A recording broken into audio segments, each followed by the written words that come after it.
நான் விரும்புகிறதை செய்யாம என்ன செய்யற? வெறுக்கிறதே செய்யற. அடுத்த வசனம்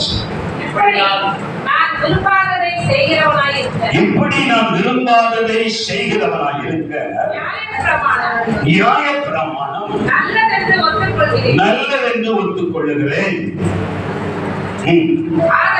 ஆதலால் நான் அல்ல, எனக்குள் வாசமாயிருக்கிற பாவமே அப்படி செய்யும். இந்த 7ஆம் அதிகாரத்துக்கும் 8ஆம் அதிகாரத்துக்கும் உள்ள டிஃபரன்ஸ் ஒவ்வொரு தேவனுடைய பிள்ளைகளும் நான்கு விலகிக் கொள்ளணும், ஒவ்வொரு ஊழியக்காரர் விலகிக் கொள்ளணும். ஏனென்றால் பவுல் தன்னுடைய வாழ்க்கையில் நடந்த சம்பவத்தை எழுதுகிறார். இந்த 7ஆவது அதிகாரம் நியாய பிரமாணத்தை அறிந்தவர்களுக்கு பேசுகிறார் பவுல். எத்தனை பேர் இந்த இடத்துல நியாய பிரமாணம் நல்லது என்று ஒத்துக்கொள்கிறீர்கள்? கரெக்டாக நான் கேட்கறதுல நான் இப்படிலாம் எங்கேயுமே கை தூக்கல கேட்கல, இன்னைக்கு தான் கேட்கிறேன். என்னமோ அப்படிதான் நடத்துறாரு. நியாய பிரமாணம் நல்லது என்று எத்தனை பேர் ஒத்துக்கொள்றீங்க? லைனுக்கு வாங்க. நல்லதுன்னு சொல்லி ஒத்துக்கிறவங்க அவங்க ஒண்ணுமே பண்ண மாட்டாங்க. நியாயப்பிரமாண நல்லதா கேட்க? நல்லது.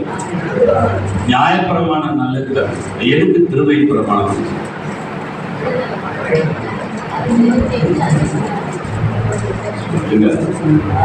நியாயப்பிரமாணம் நல்லது, அதுலயே விட்டுருக்கல அந்த ஆண்டவர் செய்யலன்னா. நியாய பிரமாணத்தை எத்தனை பேர் நிறைவேற்றி முடிச்சிருக்கிறாங்க? பழைய ஏற்பாடு இயேசு ஒருத்தர் தான் நிறைவேற்றார், வேற யாரும். இவன் பவுல் என்ன சொல்றாருன்னா, நியாய பிரமாணம் நல்லதென்று ஒத்துக்கொள்ளுகிறேன், ஆனால் என்னால் நிறைவேற்ற முடியலையே. இன்னைக்கு நியாய பிரமாணத்தை நிறைவேற்றணும்னு பலவந்தமா பிரசங்கம் பண்ணணும். நீங்க நிறைவேற்றிட்டு பிரசங்கம் பண்றீங்களா, இல்ல பிரசங்கம் பண்ணிட்டு நிறைவேற்றுறீங்களா? நாம என்ன பண்றோம்? நானே சொல்லியிருக்கிறேன், நம்ம நியாய பிரமாணத்தை நிறைவேற்றத்துக்கு ரொம்ப வற்புறுத்துறோம். நாம நியாய பிரமாணத்தை நிறைவேற்றாம தடுமாறும். நான் ட்ரூத்தை தான் பேசுறேன், உண்மையை தான் பேசுறேன், லைஃப் தான் பேசுறேன். பொய் சொல்லக்கூடாது என்று நாம் சொல்லுகிறோம். பொய் சொல்லாமல் கேட்க.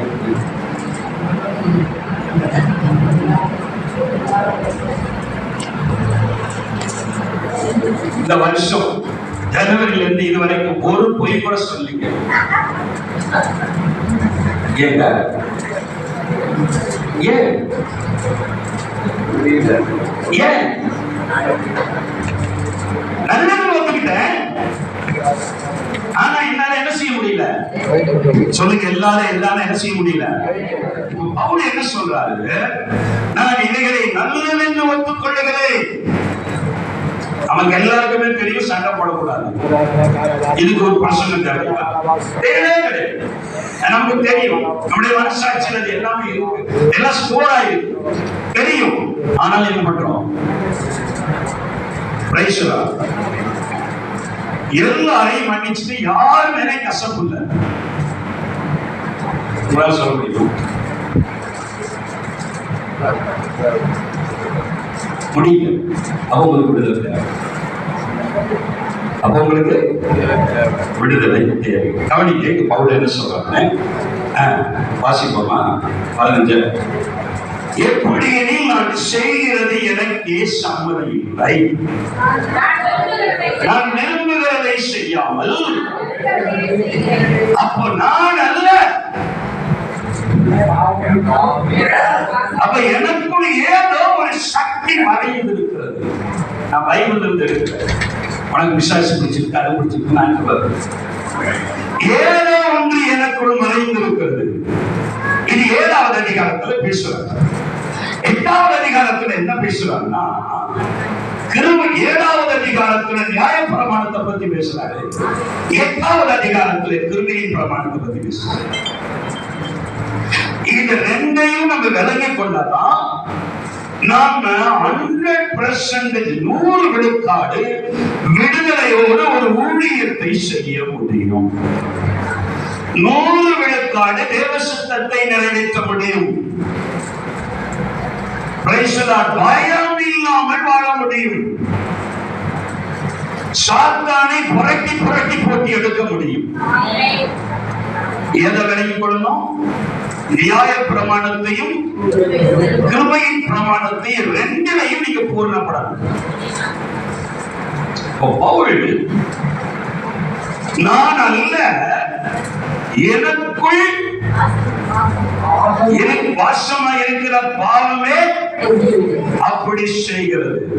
அப்போ ஒரு மனுஷன் 3 காரியத்தை புரிந்து கொள்ளும். ஒண்ணு உங்களுடைய ஆவி, 2 ஆத்மா, 3 சரீரம். உங்களுடைய ஆவியும் 100 விழுக்காடு விடுதலையோடு இருக்கணும். உங்களுடைய ஆத்மாவும் 100 விழுக்காடு விடுதலையோடு இருக்கணும்.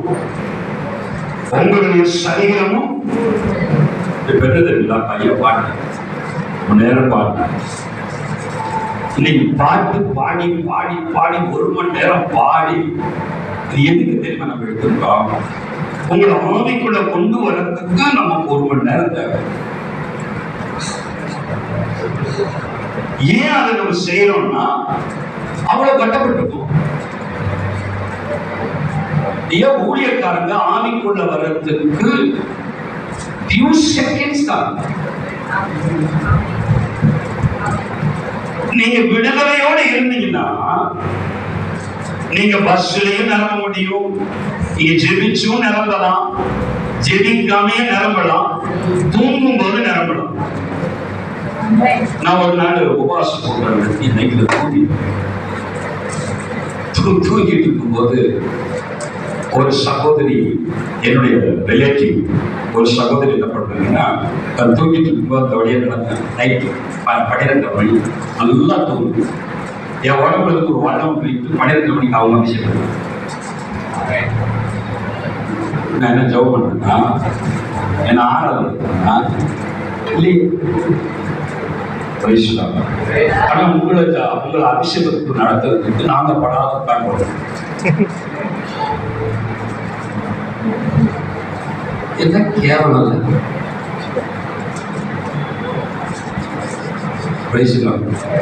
ஹலோ, அருமையான தேவனுடைய பிள்ளைகள, அப்போ நான் நல்ல எனக்குள் ஏதோ ஒரு சக்தி என்ன செஞ்சிருக்கு, மறைஞ்சிருக்கு. இந்த அருமையான ஐயா சொன்னார், அவர் நான் வளர்த்த ஒரு ஊழியக்காரன். அவங்களாம் எத்தனையோ ஆகிட அது பிறகு. அப்போ நான் ஒரு நாள் ஒரே ஒரு சின்ன சாட்சி சொல்லி டேரக்டா உள்ள போயிருக்கேன். 2004வது வருஷம் இதுக்கு முன்பதா நான் ரோட்ல நடந்து போனாவே பொதுமக்கள் விடுவாங்க. ஒரு விஷயம் என் மேல இருக்கு, எப்பயுமே இருக்கு.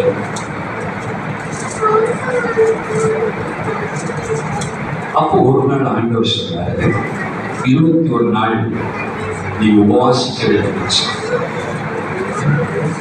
21 நாள் உபவாசிக்கணும். முதல் முறை ஆண்டவர் என்னிடம் பேசினார். 24 வாசிக்கும் 14வது நாள் ஒரு அனுபவம் எனக்கு கிடைச்சு. என்ன அனுபவம்? ஒரு நெருப்பு பரலோகத்திலிருந்து ஒரு அது சொல்ல முடியாத ஒரு நெருப்பு அப்படியே வந்து நான் அப்படி படுத்து இரவு நேரம், அதுவும் ஒரு 12 மணி வந்து. அப்போ எங்களுடைய அந்த டிசம்பர் மாதம் பயங்கர குளிர்ச்சி. அந்த நெருப்பு வந்து என் உடம்புல இறங்கணும்னா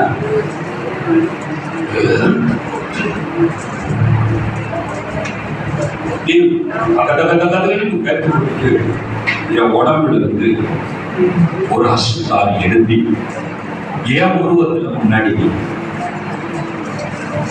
பாய் பாய் சொல்லு. அந்த பாஸ் சொல்லுது, 13 வயசுல நாட்டுக்கு விலகு போகும்போது உன்னை இந்த இடத்துல இப்படி பிடிச்சு உன்னுடைய ஹார்ட்டை நான் தங்கியிருந்தேன். இப்ப வந்த நெருப்புக்கு முன்னாடி என்னால் நிற்க முடியல. கத்த போஸ்ட்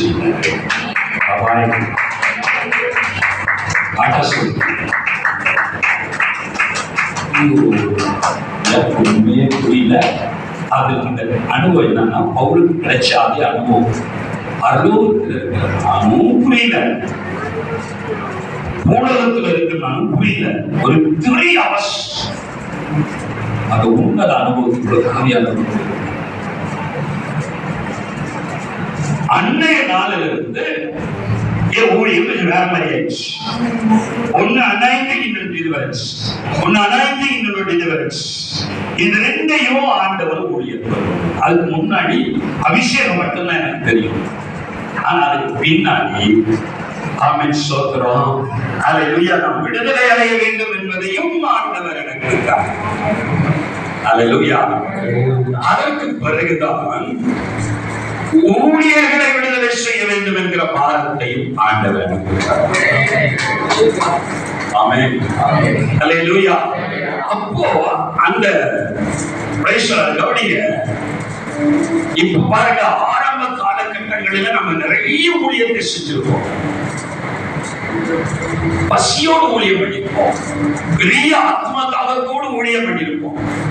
சரிங்களா?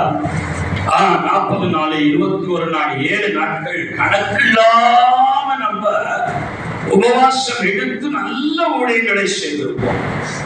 இன்னைக்கு பார்த்தீங்கன்னா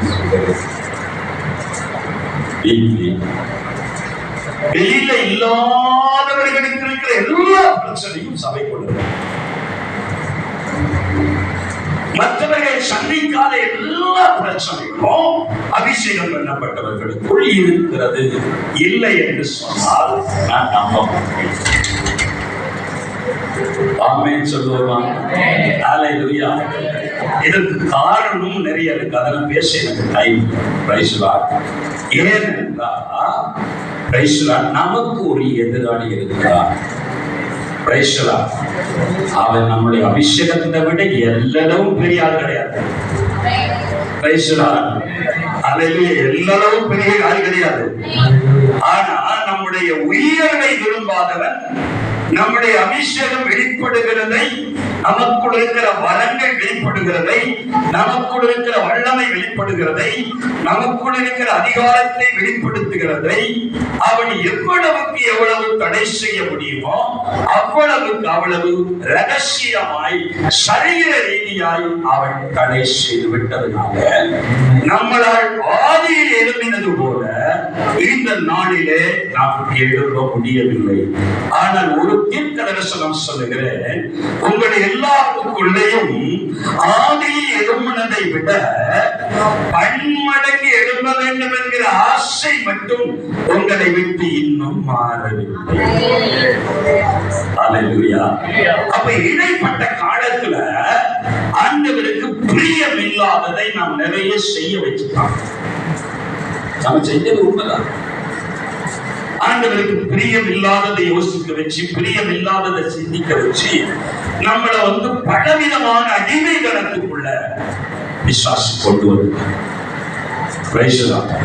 இப்போ விசுவாசி எப்படி வேலை செய்யறாங்க ஒரே ஒரு வசனத்தை மட்டும் சொல்லுவேன். மத்தேயு 16 வாசிங்க. மத்தேயு 16.